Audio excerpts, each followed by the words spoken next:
சிரியாவுக்கும் இஸ்ரேலுக்கும் வந்துட்டு போர் நடந்துக்கிட்டே இருக்குது. காசாவில் வந்துட்டு அத்தனை பேர் வந்துட்டு இறக்குறாங்கன்னு சொல்லி நம்ம பார்க்குறோம். அது இந்த நாடு அந்த நாடு இஸ்லாமிய நாடு இந்துத்துவ நாடுன்னு சொல்லி எந்த விதமான ஒரு ஐடியாவையும் நம்ம கொண்டுட்டு போகாமல் மக்கள் இறக்குறாங்க.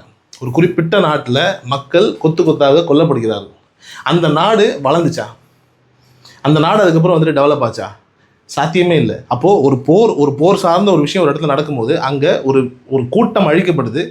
ஒரு மிகப்பெரிய ஒரு நிலையில் வந்துட்டு பொருளாதாரம் பாதிக்கப்படுதுன்னு போது அந்த பொருளாதாரம் பாதித்த மக்கள் அதுக்கப்புறம் என்னவா ஆகுறாங்க அப்படின்னும் போது ஸ்ரீலங்காவை தான் நம்ம எடுத்துக்கணும். ஸ்ரீலங்காவினுடைய பொருளாதார நெருக்கடி முக்கிய காரணம் வாருக்கு அப்புறம் ஸ்ரீலங்காவினுடைய மக்கள் எங்கேவா இருந்தாங்கன்னா அந்த நாட்டிலிருந்து செதறி எல்லாம் வெவ்வேறு இடங்களில் வந்துட்டு செதறக்கூடிய ஒரு நிலை ஒன்று உருவாயிடுச்சு. அப்போது இந்தியாவாக இருக்கட்டும், நம்மளுடைய அண்டை நாடான பாகிஸ்தானாக இருக்கட்டும், எந்த நாடாக இருக்கட்டும், அங்கே ஒரு போருன்னு ஒன்று வருது அப்படின்னா அது அந்த நாட்டை காலி பண்ணுவதற்கான ஒரு நிலையில் வந்துட்டு போய் தள்ளுவதற்கான சாத்தியங்கள் நிறைய உண்டுங்கிறது தான் வரலாறு நமக்கு கற்றுக் கொடுக்குது.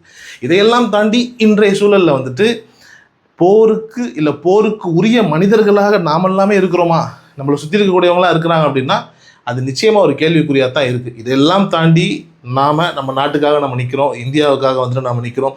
இந்தியா வந்துட்டு எந்த விதமான ஒரு சிக்கல்கள்லையும் சிக்காமல் தப்பித்து ஒரு மிகப்பெரிய உச்சத்தை நோக்கி பயணிக்கணும் அப்படிங்கிறதா ஒவ்வொரு யங்ஸ்டர்ஸனுடைய, ஒவ்வொரு இளைஞர்களுடைய, ஒவ்வொரு மனிதனுடைய மிகப்பெரிய ஒரு ஆசை.